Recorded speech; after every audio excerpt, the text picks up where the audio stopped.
गेल्या काही दिवसांपासून गोकाक तालुक्यात सुरू असलेल्या मुसळधार पावसामुळे अनेक गावांमध्ये पूर परिस्थिती निर्माण झाली असून सुमारे 220 घरांमध्ये पाणी शिरल्यानं जनजीवन पूर्णतः विस्कळीत झालंय। या पार्श्वभूमीवर बुधवारी जिल्हाधिकारी मोहम्मद रोशन यांनी पूरग्रस्त भागांना भेट देत परिस्थितीचा थेट आढावा घेतला। जिल्हाधिकाऱ्यांनी लोणसूर पूल तसेच म्युनिसिपल हायस्कूलमध्ये उभारलेल्या तात्पुरता निवारा केंद्राची पाहणी केली। यावेळी त्यांनी पूरग्रस्त नागरिकांशी संवाद साधत त्यांच्या अडचणी जाणून घेतल्या। निवारा केंद्रामध्ये हलवण्यात आलेल्या एका नागरिकाने सांगितले की अचानक आलेल्या पुरामुळे घरातील महत्त्वाची कागदपत्रे आणि शालेय पुस्तकांचं मोठं नुकसान झालं आहे। ग्रामस्थांनी कायमस्वरूपी आर्थिक मदतीची मागणी यावेळी केली। जिल्हाधिकारी रोशन यांनी आश्वस्त करताना सांगितले की पूरग्रस्तांना कायद्यानुसार आवश्यक ती सर्व मदत दिली जाणार आहे। एसडीआरएफच्या नियमानुसार स्वतःच्या घरात किंवा भाड्याच्या घरात राहणाऱ्यांनाही मदतीस पात्र ठरवलं जाईल असे त्यांनी स्पष्ट केले। सदर निवारा केंद्रात सध्या सुमारे 200 पूरग्रस्त नागरिक तात्पुरत्या स्वरूपात स्थलांतरित करण्यात आले असून त्यापैकी 2 गरोदर महिलांना तत्काळ उपचारासाठी रुग्णालयात हलवण्यात आले। प्रशासन पूरस्थितीवर सतत लक्ष ठेवून आहे आणि सर्व गरजूंना मदतीसाठी तत्पर असल्याचे जिल्हाधिकाऱ्यांनी सांगितले। दरम्यान कोयना धरणातून पाणी सोडल्यास अथणी आणि कागवाड तालुक्यातील पूरस्थिती अधिक गंभीर होण्याची शक्यता असल्याचंही त्यांनी यावेळी नमूद केलं। त्यामुळे नागरिकांनी सुरक्षित ठिकाणी स्थलांतरित होण्याचं आवाहनही त्यांनी केलं आहे। त्यांनी दिलेल्या माहितीनुसार सध्या हिडकल धरणातून 36,000 क्युसेक्स पाणी सोडलं जात आहे। तसेच अलमट्टी धरणात 2.5 लाख क्युसेक्स पाणी जमा झालं आहे। या पार्श्वभूमीवर प्रशासन सतर्क असून संभाव्य धोका लक्षात घेता उपाययोजना सुरू आहेत। प्रशासकीय पातळीवर काही त्रुटी राहिल्या असतील तर त्या तातडीने दूर केल्या जातील असे सांगत त्यांनी नागरिकांचे विश्वास संपादन करण्याचा प्रयत्न केला। यासोबतच कुंभार गल्ली आणि मीठ मार्केटचे स्थलांतर शक्य आहे का याची तपासणी करून योग्य ती उपाययोजना करण्यात येईल असेही जिल्हाधिकाऱ्यांनी स्पष्ट केले। यावेळी जिल्हा पंचायतचे मुख्य कार्यकारी अधिकारी राहुल शिंदे यांच्यासह संबंधित शासकीय अधिकारी उपस्थित होते। ಅಥಣಿ ಹಾಗೂ ಕಾಗವಾಡ್ನಲ್ಲಿ ಕೆಲವಷ್ಟು ಗ್ರಾಮಗಳಲ್ಲಿ ಸ್ವಲ್ಪ ತೊಂದರೆ ಉದ್ಭವ ಆಗಬಹುದು। ಆ ನಿಟ್ಟಿನಲ್ಲಿ ನಾವು ಆಯಾ ತಾಲೂಕಿನ ತಹಶೀಲ್ದಾರ್ಗಳಿಗೆ ಕೆಲಸ ಮಾಡಲಿಕ್ಕೆ ಫೀಲ್ಡ್ಗೆ ಹೋಗ್ಲಿಕ್ಕೆ ಹೇಳಿದೀವಿ ಹಾಗೂ ಎಲ್ಲೆಲ್ಲಿ ಶಿಫ್ಟ್ ಮಾಡ್ಲಿಕ್ಕೆ ಅವಶ್ಯಕತೆ ಇದೆಯೋ ಜನರನ್ನು ಅಲ್ಲಿ ಶಿಫ್ಟ್ ಮಾಡ್ಲಿಕ್ಕೆ ಈಗಾಗಲೇ ನಿರ್ದೇಶನವನ್ನು ನೀಡಿದ್ವಿ। ಸದ್ಯಕ್ಕೆ ಗೋಕಾಕ್ ನಲ್ಲಿ ಯಾವ ರೀತಿ ಪರಿಸ್ಥಿತಿ? ಈಗ ಗೋಕಾಕ್ ಪರಿಸ್ಥಿತಿ ನಾವು ನೋಡ್ಬೇಕಂದ್ರೆ ಹಿಡ್ಕಲ್ಲಿಂದ ನಾವು 36,000 ಕ್ಯೂಸೆಕ್ಸ್ ಬಿಡ್ತಾ ಇದೀವಿ। ಹಾಗೂ ರೇಣುಕಾ ಸಾಗರ್ ಅಂದ್ರೆ ಮಾರ್ಕಂಡೇಯ ನದಿಯಿಂದ ಒಂದು 7,000 ಕ್ಯೂಸೆಕ್ಸ್ ಬಿಡ್ತಾ ಇದೀವಿ।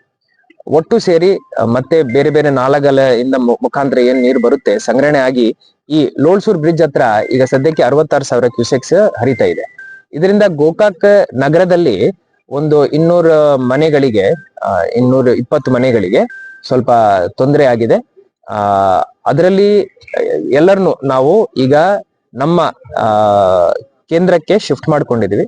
ಇದು ಮುನ್ಸಿಪಲ್ ಶಾಲೆ ಮುನ್ಸಿಪಲ್ ಹೈಸ್ಕೂಲ್ ಅಂತ ಏನಿದೆ ಗೋಕಾಕ್ ಟೌನ್ ಒಳಗಡೆ ಅಲ್ಲಿ ಅದು ಸ್ವಲ್ಪ ಮೇಲೆ ಸಿಚುವೇಟೆಡ್ ಇದೆ, ಸೊ ತೊಂದರೆ ಆಗಲ್ಲ। ಹಿಂದಿನ ವರ್ಷನೂ ಅದೇ ಕೇಂದ್ರನು ನಾವು ಬಳಕೆ ಮಾಡ್ಕೊಂಡಿದೀವಿ। ಅಲ್ಲಿ ಎಲ್ಲಾ ರೀತಿಯ ಸವಲತ್ತುಗಳನ್ನು ಕಲ್ಪಿಸ್ತಾ ಇದೀವಿ। ಊಟ ತಿಂಡಿ ಹಾಗೂ ಕಂಬಳಿ ಇರ್ಬೋದು ಹಾಗೂ ಮತ್ತೆ ಮೆಡಿಸಿನ್ಸ್ ಇರ್ಬೋದು, ಎಲ್ಲಾ ರೀತಿಯ ಫೆಸಿಲಿಟೀಸ್ನು ಲೇಡೀಸ್ಗೆ ಸಪರೇಟ್ ಟಾಯ್ಲೆಟ್, ಜೆಂಟ್ಸ್ಗೆ ಸಪರೇಟ್ ಟಾಯ್ಲೆಟ್ ಹಾಗೂ ಯಾರಾದ್ರೂ ಪೇಷಂಟ್ಸ್ ಇದಾರೆ ಅಂದ್ರೆ ಡಯಾಬಿಟಿಕ್ ಪೇಷಂಟ್ಸ್ ಇರ್ಬೋದು ಅವರೆಲ್ಲರಿಗೂ ಹೆಲ್ತ್ ಟ್ರೀಟ್ಮೆಂಟ್ ಕೊಡ್ಸ್ಲಿಕ್ಕೂ ಅಲ್ಲಿ ನಾವು ಒಂದು ಕ್ಯಾಂಪ್ ಮಾಡಿ ಇಟ್ಕೊಂಡಿದ್ವಿ। ಸೊ ಇದು ನನ್ನ ಪ್ರಕಾರ, ನಮ್ಮ ಮಾಹಿತಿ ಪ್ರಕಾರ ಒಂದು 2 days ಈ ತರ ಸಿಚುವೇಶನ್ ಇರಬಹುದು। ಈಗ ಉತ್ತರ ಕನ್ನಡ ಜಿಲ್ಲೆನಲ್ಲಿ ಇರ್ಬೋದು, ನಮ್ಮ ಜಿಲ್ಲೆನಲ್ಲಿ ಇರ್ಬೋದು ಮಳೆ ಪ್ರಮಾಣ ಈಗ ಕಡಿಮೆ ಆಗಿದೆ। ಮಹಾರಾಷ್ಟ್ರದಲ್ಲಿನೂ ಮಳೆ ಪ್ರಮಾಣ ಕಡಿಮೆ ಆಗಿದೆ।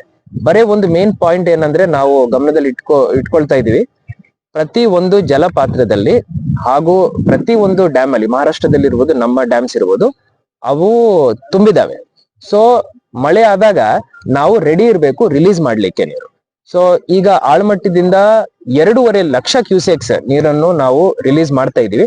ಅದರಿಂದ ನಮ್ಮ ಜಿಲ್ಲೆಗೆ ಮೇಜರ್ ರಿಲೀಫ್ ಸಿಗುತ್ತೆ, ಬಾಗಲಕೋಟ್ಗೂ ರಿಲೀಫ್ ಸಿಗುತ್ತೆ।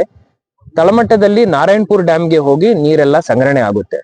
ಮೇಲೆಯಿಂದ ಕೊಯ್ನಾದಿಂದ ಅವರು ಸರಿಸುಮಾರು 93,000 ಕ್ಯೂಸೆಕ್ಸ್ ಬಿಡ್ತಾ ಇದ್ದಾರೆ। ಅದು ಬಂದು ನಮ್ಮ ಜಿಲ್ಲೆನಲ್ಲಿ ಎಲ್ಲ ಸಂಗ್ರಹಣೆ ಆಗಿ ಇಲ್ಲಿಂದ ಹೋಗಿ ಆಲ್ಮಟ್ಟಿಗೆ ಸೇರ್ಕೊಳ್ಳುತ್ತೆ। ನಾವು ಆಲ್ಮಟ್ಟಿದಿಂದ ಎಷ್ಟು ಕಡಿಮೆ ಮಾಡ್ತಾ ಇರ್ತೀವೋ ಅಷ್ಟೇ ನೀರನ್ನು ನಾವು ಇಲ್ಲಿ ಆಕ್ಸೆಪ್ಟ್ ಮಾಡಿ ಮತ್ತೆ ಆಲ್ಮಟ್ಟಿನ ತುಂಬಿಕೊಳ್ಳಿಕ್ಕೆ ಸಾಧ್ಯವಾಗುತ್ತದೆ. ಈ ತರ ಕ್ಯಾಲ್ಕುಲೇಟ್ ಮಾಡಿ ಹಿಂದಿನ ವರ್ಷನೂ ಬಹಳ ಚೆನ್ನಾಗಿ ನಾವು ಇದನ್ನು ಮ್ಯಾನೇಜ್ ಮಾಡಿದೀವಿ.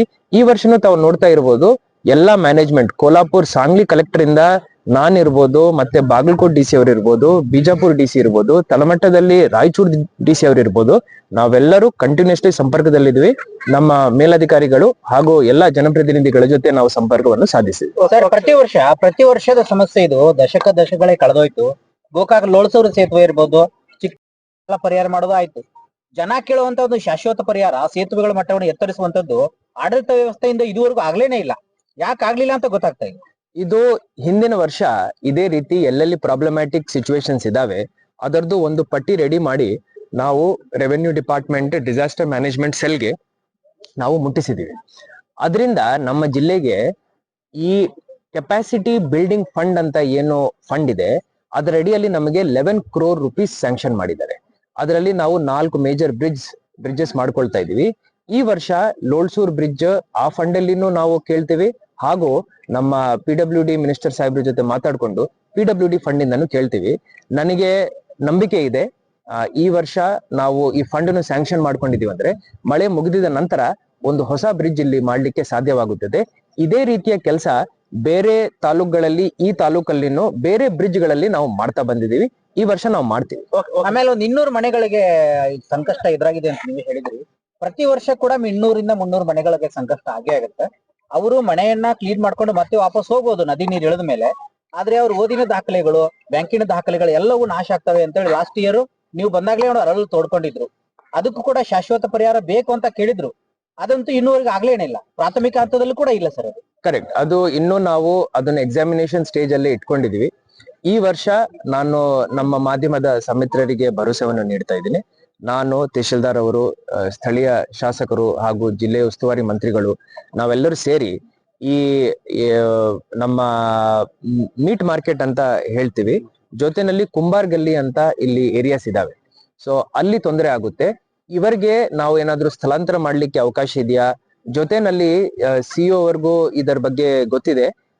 ಬೇರೆ ಕಡೆ ನಾವು ಜಾಗ ಹುಡುಕಿ ಗ್ರಾಮೀಣ ಭಾಗದಲ್ಲಿ ಅವರಿಗೆ ಪರ್ಯಾಯ ವ್ಯವಸ್ಥೆ ಮಾಡಿ ಕೊಡ್ಲಿಕ್ಕೆ ಆಗುತ್ತೆ ನೋಡೋಣ. ಜೊತೆನಲ್ಲಿ ಎಲ್ಲಾ ಡಾಕ್ಯುಮೆಂಟ್ಸ್ ಡಿಜಿಟಲೀಕರಣ ಮಾಡ್ಲಿಕ್ಕೆ ಆಗುತ್ತೇನೋ ನೋಡೋಣ. ಸೊ ಯಾವ್ದಾದ್ರು ಡಾಕ್ಯುಮೆಂಟ್ ಇದೆ ಅಂದ್ರೆ ಗವರ್ಮೆಂಟ್ ಸೈಡ್ ಇಂದಾನೆ ನಾವು ಡಿಜಿಟಲೀಕರಣ ಮಾಡಿ ಕೊಟ್ಟಿದೀವಿ ಅಂದ್ರೆ ಅವ್ರಿಗೆ ಅದು ಸ್ವಲ್ಪ ಅನುಕೂಲ ಆಗಬಹುದು. ಈ ವರ್ಷ ನಾನು ನನ್ನ ಸಾಯಶಕ್ತಿ ಪ್ರಯಾಸ ಮಾಡ್ತೀನಿ. ಎಲ್ಲಾ ಜನಪ್ರತಿನಿಧಿಗಳು, ಎಲ್ಲಾ ಅಧಿಕಾರಿಗಳು ನನ್ನ ಜೊತೆ ಇದರಲ್ಲಿ ಇರ್ತಾರೆ.